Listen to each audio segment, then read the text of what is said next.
Olá pessoal, estamos iniciando uma aula, que nós vamos falar um pouquinho sobre noções de estatística. Isso aqui é uma matéria que é vista no 9º ano do ensino fundamental. Meu nome é Rogério e a disciplina é Prática de Ensino, Utilização de Tecnologias da Informação e Comunicação, do curso de Matemática do Polo de Araguari. Bom, antes da gente falar, nós vamos falar um pouquinho sobre distribuição de frequências, como montar tabelas e gráficos. Mas antes de falar sobre a distribuição de frequências, a gente precisa definir o que são variáveis.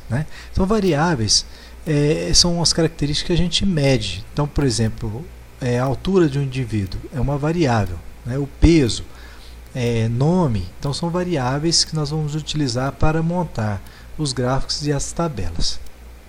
Bom, a gente precisa classificar essas variáveis, que seria a quantidade de informação que a variável apresenta. Então, para que isso é importante? Porque dependendo do tipo de variável, eu vou confeccionar uma tabela ou um gráfico de determinada maneira. Isso nós vamos ver um pouquinho mais à frente.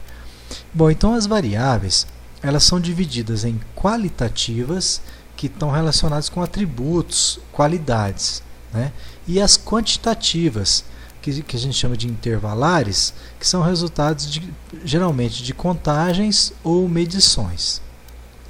As variáveis qualitativas, por sua vez, elas podem ser divididas em variáveis nominais, que indicam apenas categorias, por exemplo, o sexo, a naturalidade, aonde a pessoa nasceu, a cidade. Então são variáveis que indicam qualidade.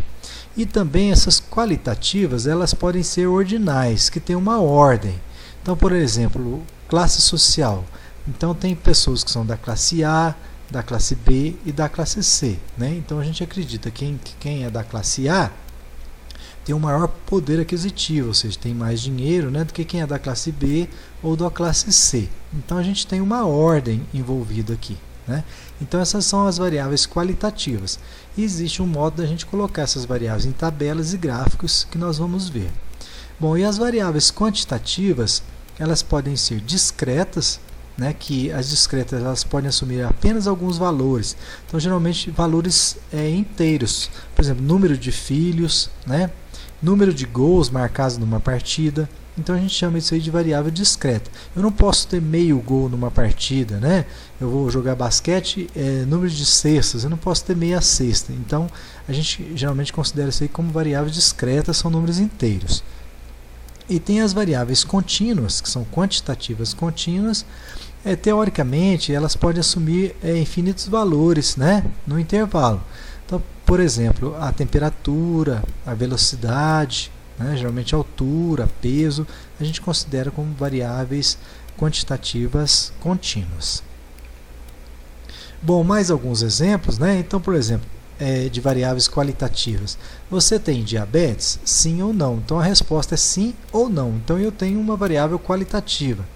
Você é fumante? Sim, não, já fui ou pretendo ser, Qual é o seu tipo sanguíneo? A, B, AB, O e não sei. Então aqui são variáveis qualitativas.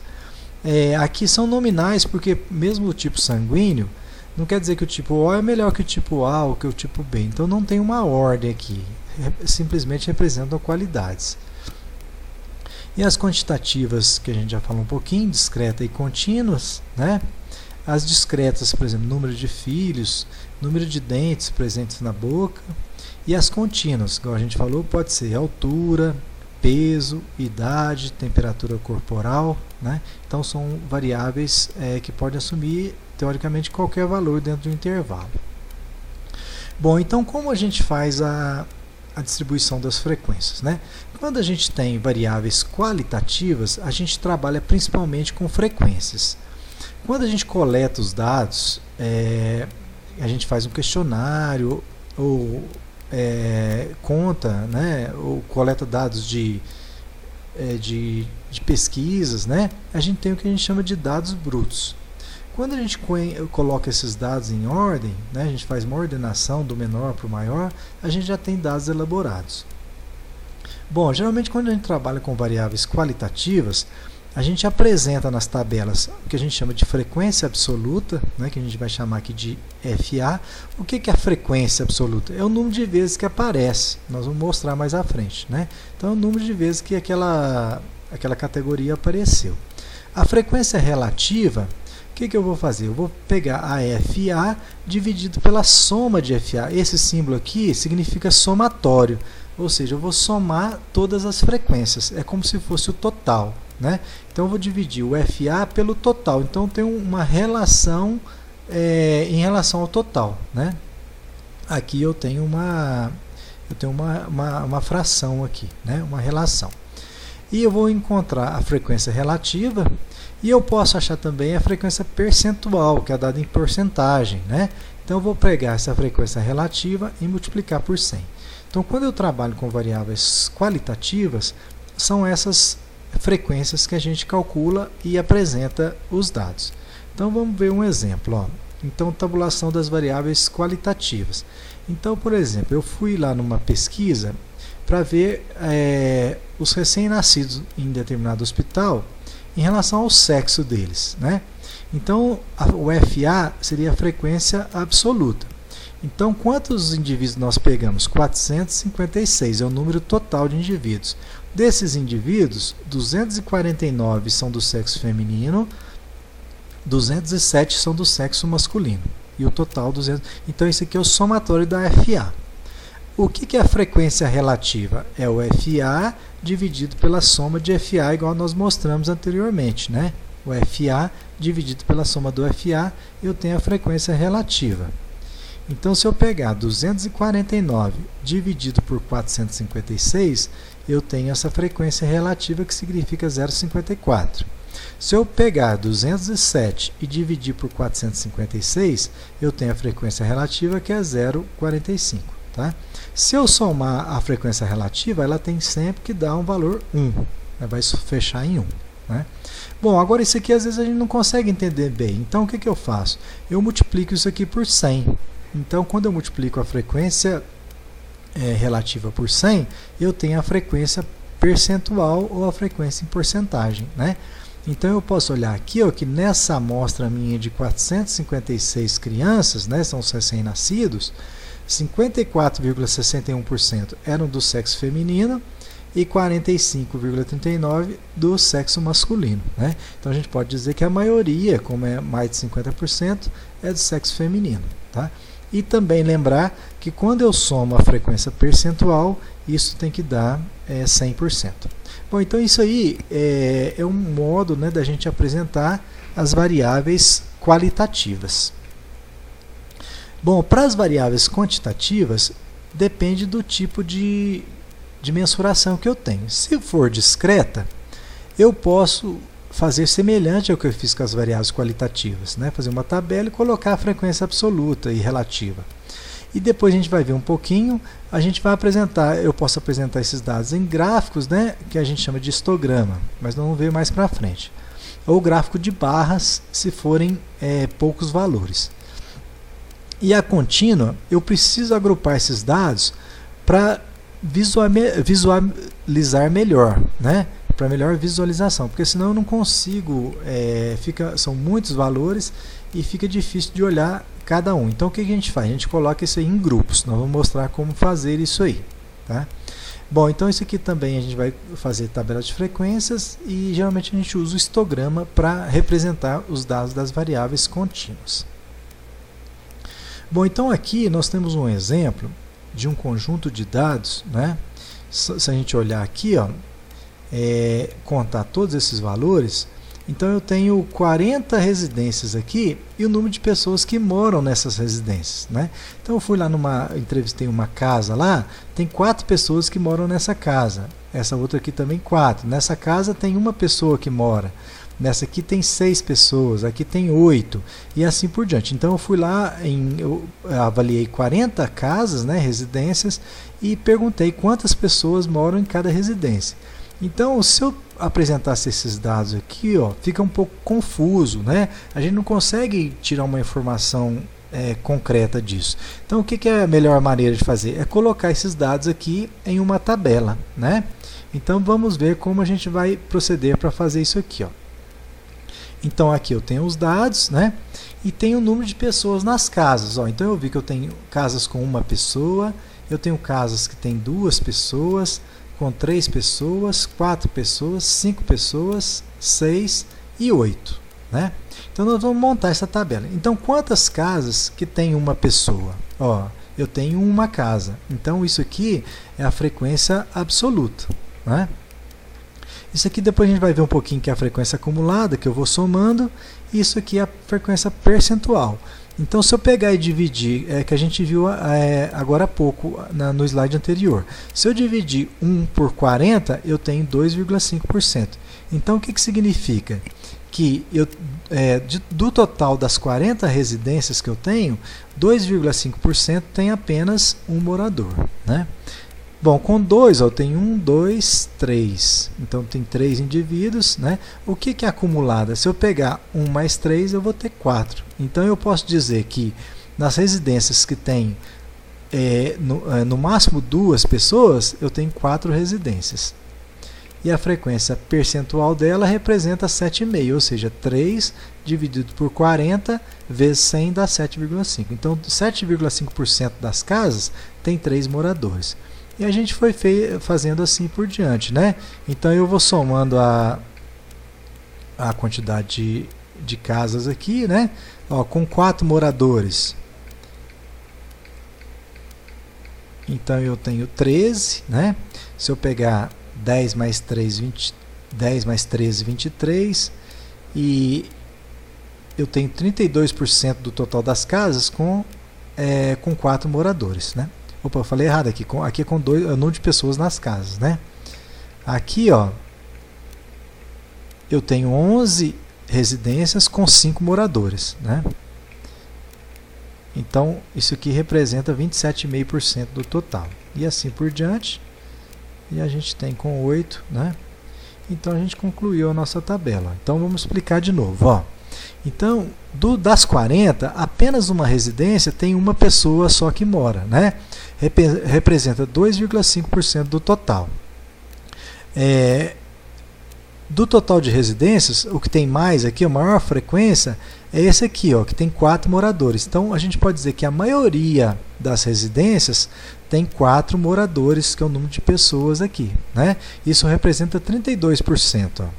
Se eu pegar aqui, ó, e somar esse com esse, ó, 4 ou 5, aqui vai dar 33, aqui vai dar 60%, né?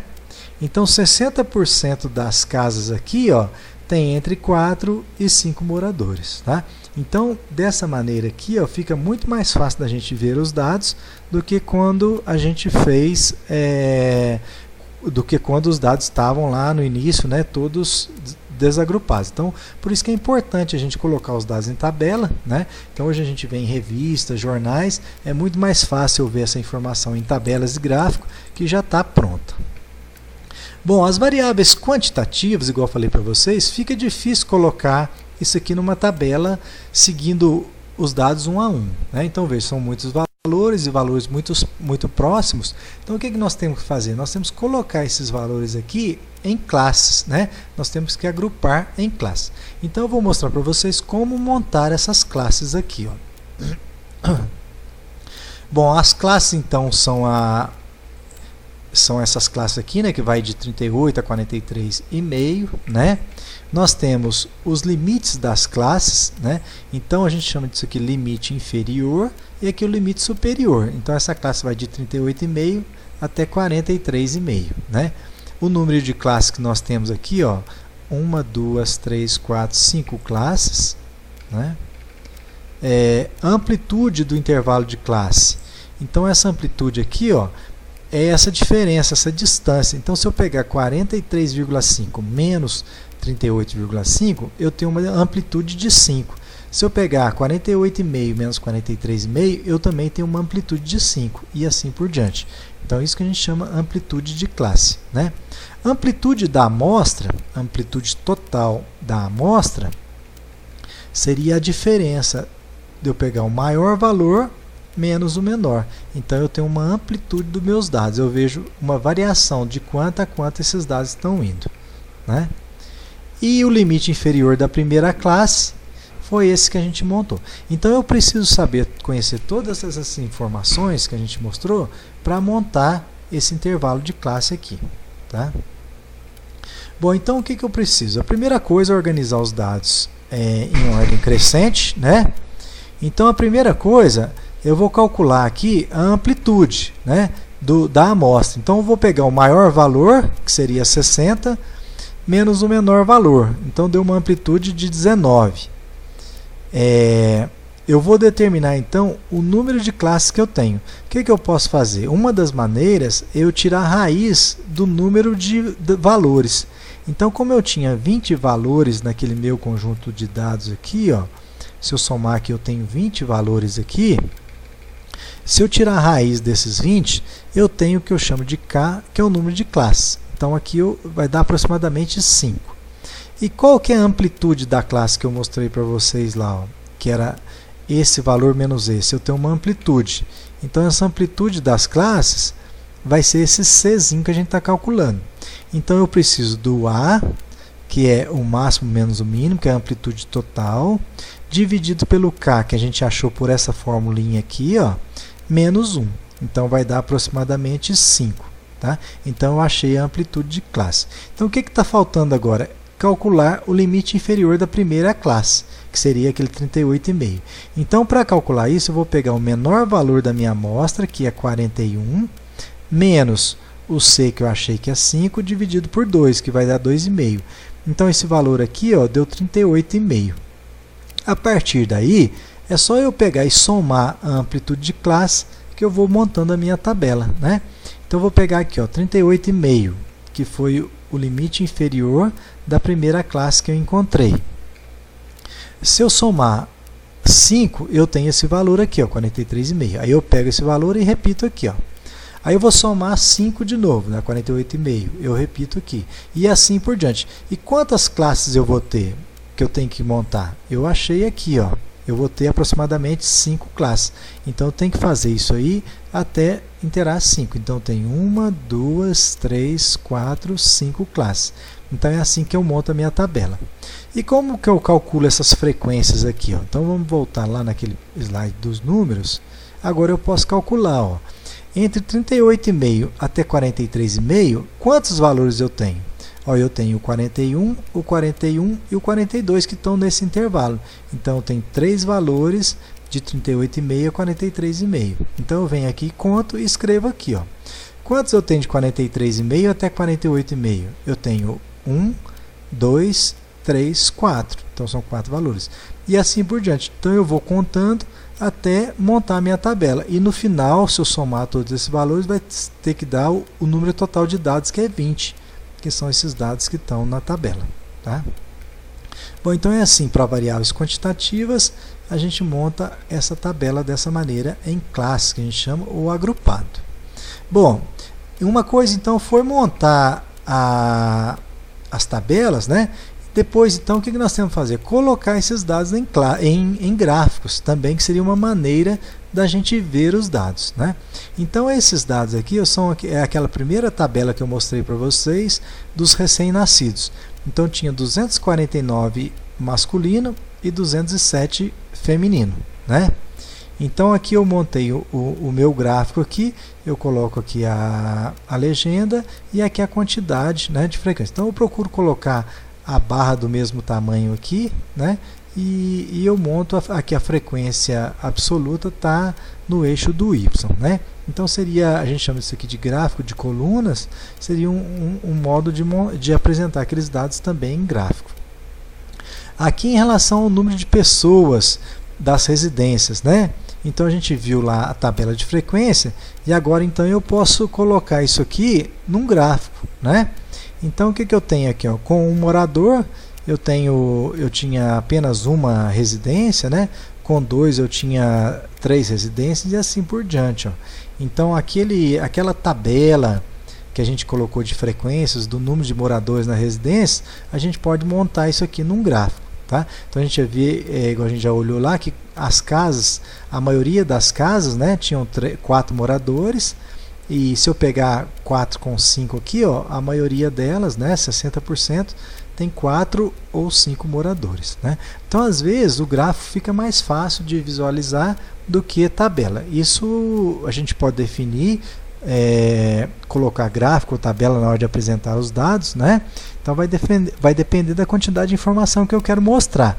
Então na tabela a gente poderia ver a frequência relativa, a frequência percentual, e no gráfico não dá para ver isso, mas o gráfico às vezes fica mais fácil de visualizar. Bom, e por último a gente tem o que a gente chama de histograma. Então, quando que eu uso histograma? Eu uso histograma para representar variáveis quantitativas. Então, só voltar um pouquinho aqui, ó. Então, esses dados aqui, ó, eu estou representando lá no histograma, tá? Então, o que que eu fiz para colocar as barras? Eu peguei esses valores aqui, ó, e tirei uma média. Então, se eu pegar 38,5 né, mais 43,5, somar e dividir por 2, eu vou ter uma média. Então, eu fiz uma média para cada valor. Então, são essas médias que estão aqui, ó. Então, são as médias. Então, a primeira classe deu uma média de 41, 46. Então, eu posso colocar isso aqui no meio da minha barra, né? Que seria uma barra aqui, ó. Então, eu ponho ao mesmo tamanho para todas as classes, né? E aqui em cima são as frequências, né? Então, o que que a gente deve observar? Que as áreas desse retângulo aqui, né, que a gente tem a base vezes a altura, eu consigo calcular a área desse retângulo, elas têm que ser proporcionais às frequências de classes. Então, deixa eu voltar lá, ó, aqui a terceira classe é a maior frequência, né? Então, se a gente voltar aqui, ó, na nossa classe aqui, ó, 1, 2, 3, a terceira classe, ó, tem 7 indivíduos aqui dentro, então ela é a maior de todas, né? Se a gente olhar a anterior tem 4 e a posterior em relação a ela tem 4 também.